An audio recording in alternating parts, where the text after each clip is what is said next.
وزارت خزانہ نے آئندہ مالی سال کے لیے 7,222 ارب کے بجٹ خسارے کا تخمینہ لگایا ہے۔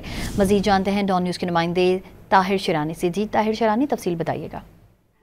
جی، جو وفاقی حکومت کی آمدنی ہوگی اور اس کے اخراجات ہوں گے، جو اس میں فرق آئے گا وہ 7,222 ارب روپے آئے گا، جس میں یہ بجٹ خسارہ ہوگا۔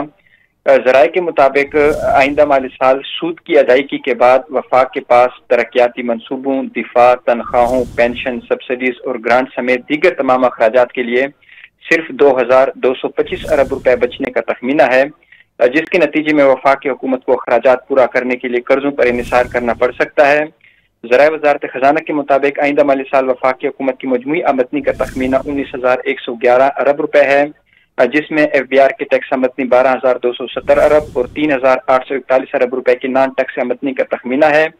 تاہم این ایف سی ایوارڈ کے تحت صوبوں کو 8,780 ارب روپے کی منتقلی کے بعد وفاق کے پاس خالص آمدنی 10,331 ارب روپے رہ جانے کا تخمینہ ہے، جس میں سود کی ادائیگی کا تخمینہ 8,106 ارب روپے ہے، یعنی وفاق کے پاس باقی تمام اخراجات کے لیے محض 2,225 ارب روپے بچنے کا تخمینہ ہے۔